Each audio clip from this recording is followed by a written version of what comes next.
Hello friends, आप सभी का वेलकम करता हूं बिहार का नंबर 1 यूट्यूब एकेडमी पे। जी हाँ दोस्तों, आप सब कैसे हो? आशा करता हूं बिल्कुल आप बढ़िया से और मन लगा करके पढ़ाई कर रहे होंगे। जी हाँ दोस्तों, तो आज हम भी है ना क्लास 10th मैथ्स की क्लास चैप्टर नंबर 2 पॉलिनोमियल, जी हाँ दोस्तों, बहुपद का लेकर के आए हैं। मैंने चैप्टर नंबर 1 वास्तविक संख्या, कहने का मतलब रियल नंबर को बहुत ही अच्छे से बारीकी से एक एक टॉपिक्स को बताया ना, एक एक टॉपिक्स को मैं बताया हूँ प्यारे दोस्तों, एक एक थ्योरी को बताया। देखिए, मैं इसलिए अभी सिर्फ मैं एक से लेकर के कुल 15 से 16 चैप्टर जो है ना प्यारे दोस्तों, उससे हम पूरा अच्छा से थ्योरी हमें कंप्लीट कराने दीजिए। उसके बाद मैं पूरा थ्योरी कंप्लीट करा दूंगा ना, तब क्वेश्चंस लगाने में काफी मजेदार होंगे, है ना, तब मजा आएगा। अभी क्या एक दो चैप्टर समाप्त करने से क्वेश्चन बना लेंगे, मजा नहीं है अभी, है ना। जब पूरा मिक्सचर रहेगा ना क्वेश्चंस का, उसके बाद मजा है ना। तो इसीलिए प्यारे दोस्तों, आज हम लोग पढ़ेंगे क्या चीज? पोलिनोमियल यानी कि बहुपद, चैप्टर नंबर 2। ठीक है, राइट। तो प्यारे दोस्तों, क्लास स्टार्ट करने से पहले आप क्या करो, जल्दी से इस वीडियो को लाइक कर दो। उसके बाद क्या करना, इस वीडियो को अपने दोस्तों के पास शेयर करना। उसके बाद यदि चैनल पे नए हो तो इस चैनल को सब्सक्राइब कर लो, क्योंकि हर एक वीडियो का आपको पैनल पीडीएफ फ्री में लेना है। तो मैं वीडियो के अंत में एक नंबर दूंगा, ठीक है। लास्ट में आप क्या कीजिएगा, उस पर लिखना है आपको हमें फाइनल पीडीएफ चाहिए या फिर हमें नोट्स चाहिए, तो मैं समझ जाऊंगा और आपको फ्री में दे दूंगा, ठीक है, राइट। तो चलिए प्यारे दोस्तों, अब मैं क्या करता हूँ, शुरू करने जा रहा हूँ। सबसे पहले मैं बताना चाहता हूँ आप सभी को, है ना, कि आज की क्लास सिर्फ ओनली बेसिक क्लास है ना।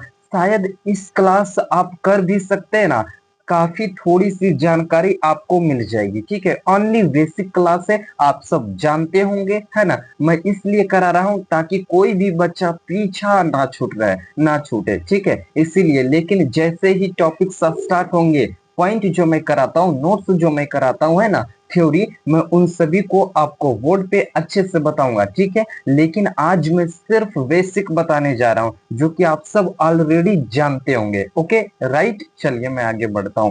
देखिए प्यारे दोस्तों, यहाँ पे क्या कहा गया है, सबसे पहले देखिए, है ना, खुल जाएंगे सभी रास्ते। जी हाँ दोस्तों, तू रुकावट से लड़ तो सही। जी हाँ दोस्तों, जो आपकी पढ़ाई में, आपकी जीवन में जो रुकावटें आ रही है, बाधाएं आ रही है, उनसे सिर्फ आप लड़ना है, ठीक है। देखिए, है ना, सब होगा हासिल, है ना, तो अपनी जिद पर अड़ तो सही। जी हाँ दोस्तों, अपने जिद पे एकदम अड़िग रहिए, अड़े रहिए, है ना, आने दीजिए, कुछ भी हो जाए। तो चलिए प्यारे दोस्तों, हम लोग आगे बढ़ते हैं और अपने टॉपिक्स पे बात करते हैं, ओके। देखिए, है ना, चैप्टर नंबर क्या है? 2 है, यानी कि बहुपद, राइट, जिससे हम लोग बोलते हैं पोलिनोमियल, राइट, है ना। आज हम लोग बेसिक थ्योरी देखने वाले हैं, राइट। तो चलिए मैं आगे बढ़ता हूँ, ओके। देखिए प्यारे दोस्तों, हम पूरा एकदम जीरो से स्टार्ट कर रहे हैं, ठीक है। हम जीरो से आपको मैं हीरो बनाऊंगा, ओके। देखिए, बहुपद है जिसे पोलिनोमियल अभी बताया, राइट। पोलिनोमियल जो होते हैं ना प्यारे दोस्तों, ये दो पार्ट में बटे, एक पोलो और दूसरा होता है ना नोमियल, राइट। देखिए, पोलो का अर्थ होता है ना प्यारे दोस्तों टर्म्स, टर्म्स कहने का मतलब पद, राइट। अब नोमियल जो है ना, इसका मतलब होता है मेनी, मेनी का मतलब बहुत ज्यादा, है ना, बहुत, या फिर आप कह सकते हो दोनों को मिला करके बहुपद, राइट, बहुपद कह सकते हैं, ठीक है। चलिए मैं आगे बढ़ता हूँ और आगे बताता हूँ। जैसे देखिए पर दोस्तों, यहाँ पे लिखा क्या गया, बहुपद, है ना। यदि हम बहुपद पढ़ रहे हैं तो हमें ये पता होनी चाहिए कि बहुपद कहते किसको है ना, पता रहनी चाहिए। तो देखिए मैं शुरू करता हूँ, है ना। देखिए समझिएगा, एक एक चीज को मैं समझाऊंगा, एक एक शब्द को मैं बताऊंगा, राइट। देखिए यहाँ से, जब बीजीय व्यंजक के प्रत्येक चर पर, अब बीजीय व्यंजक क्या है, चर क्या है, मैं बताऊंगा, थोड़ी सी धैर्य रखिए, है ना। जब बीजीय व्यंजक के प्रत्येक चर पर पूर्ण संख्या का घात हो, तो उसे हम बहुपद कहते हैं, है ना। जब पूर्ण संख्या का घात हो तो आपको एग्जाम में आएंगे, है ना, आपके एग्जाम में आएंगे कि कौन बहुपद है और कौन बहुपद नहीं है। तो आपको पहचान लेना है, ठीक है। जिस संख्या के जिस विजय व्यंजक के प्रत्येक चर पर, है ना, प्रत्येक चर पर होनी चाहिए, पूर्ण संख्या का घात हो रहना चाहिए, राइट। अब चर क्या है, चलिए मैं आगे डिस्कस करता हूँ। सबसे पहले तो मैं देखूंगा बीजीय व्यंजक क्या है, क्योंकि सबसे पहले बीजीय व्यंजक आए, ठीक है। चलिए यहाँ से देखिए, उदाहरण के लिए भी मैं लाया आपके सामने, है ना। तो इसमें बताइए कि कौन बीजीय व्यंजक है, किसके चर पे पूर्ण संख्या का घात है। आप हमें बताइए कमेंट बॉक्स में, मैं भी देखूंगा, है ना। चलिए आगे मैं बढ़ता हूँ और एक पॉइंट देखिए, है ना, विशेषताएं, है ना, बीजीय व्यंजक होगा या नहीं होगा, इसकी विशेषताएं क्या है देखिए, है ना। पदों की संख्या दो होनी चाहिए, या फिर दो से अधिक भी हो सकते हैं, या फिर दो के बराबर हो सकते हैं, ठीक, दो या दो के बराबर। आगे देखते हैं, पदों के बीच प्लस या माइनस का प्रयोग रहेगा, ठीक है। और हर पद में संख्या और चर हो सकता है, और हर एक पद में संख्या रहे या फिर चर रहे या फिर दोनों रहे, हो सकता है। इनकी यही विशेषता है, और इन्हीं सब विशेषताओं से आप बहुत सारे मार्क ला सकते हैं, ला सकते हैं। आप एग्जाम में पूछेंगे कि कौन बहुपद है और कौन बहुपद नहीं है, ऑब्जेक्टिव्स में रहते हैं, ठीक है। चलिए मैं आगे बढ़ता हूँ और आगे बताता हूँ। जैसे देखिए यहाँ पे बीजीय व्यंजक किसे कहते हैं, तो चर राशि और अचर राशि के समूह को हम बीजीय व्यंजक कहते हैं। चर राशि क्या है प्यारे दोस्तों, मैं जस्ट बताऊंगा,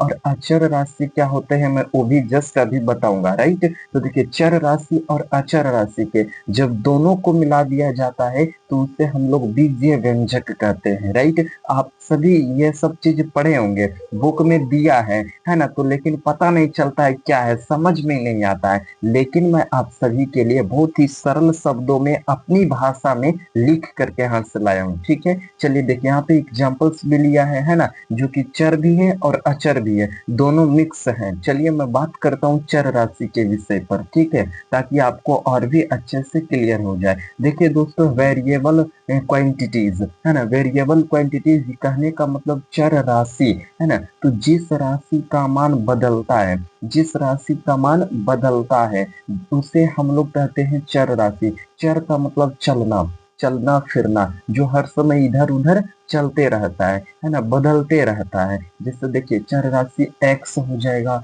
वाई जेड, एक ए बी सी डी क ख ग घ, कुछ भी, है ना, जो बदलता हो जिसका मान, उसे हम लोग कहेंगे चर राशि, राइट। अब आगे बढ़ते हैं, आगे बढ़ते हैं तो चर राशि के प्रकार समझिए, ठीक है ना। चर राशि के प्रकार, जैसे बहुत सारे प्रकार होते हैं, लेकिन जो इम्पोर्टेंट है, जो पढ़नी है, मैं उसे लेकर के आया हूँ, ठीक है, राइट। देखिए, जैसे कि चर राशि होते हैं, दूसरा क्या है, सहचर राशि होते हैं, आपने क्लास 8 में पढ़ा होगा सहचर राशि, है ना। चलिए मैं आगे बात करता हूँ, और आगे और भी पढ़नी है, ठीक है। जैसे देखिए, स्वतंत्र राशि होते हैं, अज्ञात राशि होते हैं, एक है ना, ये सभी राशि आपको शायद पता होगा प्यारे दोस्तों, और नहीं पता है तो कोई दिक्कत नहीं, कोई टेंशन नहीं, है ना। मैं एक बार फिर से जब बताऊंगा ना, तो उस समय बहुत ही अच्छे से बताएंगे, है ना, क्योंकि अभी उतना नहीं समय है कि आप इन सभी चीजों को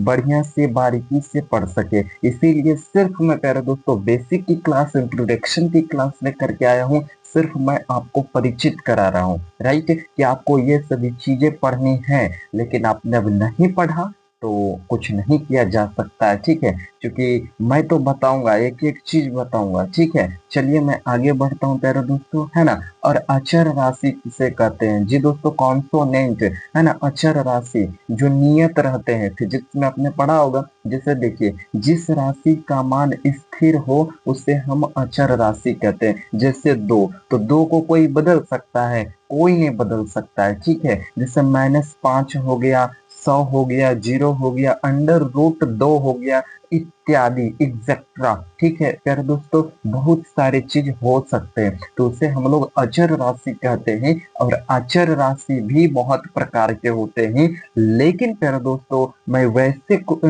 प्रकार को लेकर के आया हूँ जो आपके लिए महत्वपूर्ण हो, क्लास 10वीं के लिए महत्वपूर्ण हो। ठीक है, तो चलिए मैं आगे देखता हूँ अचर राशि के प्रकार। जी हाँ दोस्तों, है ना, टाइप्स ऑफ कॉन्सोनेंट। ओके, देखिए संख्यकी अचर। पहला कौन सा अचर? तो सांख्यिकी अचर होते हैं। दूसरा विजय अचर होते हैं। पढ़ा है ना, आप सब पढ़े होंगे, हमें ऐसा आशा आशा करते हैं आप सबसे कि ये सब पढ़े होंगे। पढ़े हैं? अच्छा, हमको पता है कि आप क्या पढ़े हैं। देखिए यहाँ पे विजय अचर, चूंकि ऐसे कोई बताएगा ही नहीं, हमें पता है कि कौन बता सकता है। ठीक है, तो ऐसे कोई नहीं बताएगा इतना विस्तार से। यदि आपको पढ़ने का मौका मिले तो जरूर पढ़िएगा, क्योंकि मैं पूरा विस्तार से अच्छे से बताऊंगा, है ना। समय मिलेगी तो मैं बताऊंगा, लेकिन आप अभी क्लास 10th में हो तो आपको समय अभी बिल्कुल भी नहीं है। ठीक है, आप सिर्फ एक बार देख लीजिए, है ना, परिचित हो जाइए, वही काफी है अभी के लिए मैं बोल रहा हूँ। ठीक है, यदि पढ़नी है तो कोई दिक्कत नहीं, मैं फिर से ही बताऊंगा। चलिए मैं आगे बढ़ता हूँ प्यारे दोस्तों, और आगे बात करते हैं। जैसे भौतिक अचर होते हैं, है ना, गणितीय अचर होते हैं, तो इन सभी चीजों के बारे में आप सभी को डिटेल से पढ़ना था, लेकिन आप सभी मिस कर दिए हो, नहीं पढ़े हो। ठीक है, हमें पता है। मैं आगे बढ़ता हूँ प्यारे दोस्तों, है ना। तो आई होप कि आज की क्लास काफी अच्छी लगी, है ना। यहीं तक की क्लास थी प्यारे दोस्तों, है ना। तो अच्छा लगा तो आप जल्द से जल्द इस वीडियो को लाइक कर दीजिए। चैनल पे नए हो तो प्यारे दोस्तों चैनल को सब्सक्राइब कर लो, है ना। हमारी बात मानो तो यदि आप पैनल पीडीएफ ले लीजिए तो काफी अच्छा होगा। आप इस नंबर से हमें कांटेक्ट कर सकते हो, मैं आपको नंबर दे रहा हूँ। राइट प्यारे दोस्तों, तो आपने हमारे साथ वीडियो के अंत तक बढ़िया से जुड़े रहे, इसके लिए मैं आप सभी को दिल की गहराइयों से बहुत बहुत धन्यवाद देता हूँ प्यारे दोस्तों। और अभी भी बेसिक क्लास इंट्रोडक्शन की क्लास समाप्त नहीं हुई है, कल मैं समाप्त करूंगा इंट्रोडक्शन की, उसके बाद मैं सीधे थ्योरी पे चले आऊंगा। ठीक है, और थ्योरी काफी इंटरेस्टिंग होगी। कुछ फार्मूला होते हैं, अल्फा बीटा गामा, इन सभी को मैं आपको याद नहीं कराऊंगा, समझ लीजिए, याद मैं बिल्कुल भी नहीं कराने वाला, सीधे समझा करके दिमाग में डालूंगा। राइट, चलिए मैं आगे बढ़ता हूँ प्यारे दोस्तों, है ना। आज की क्लास अच्छी लगी तो इसके लिए मैं आप सभी को बहुत बहुत धन्यवाद देता हूँ। ठीक है प्यारे दोस्तों।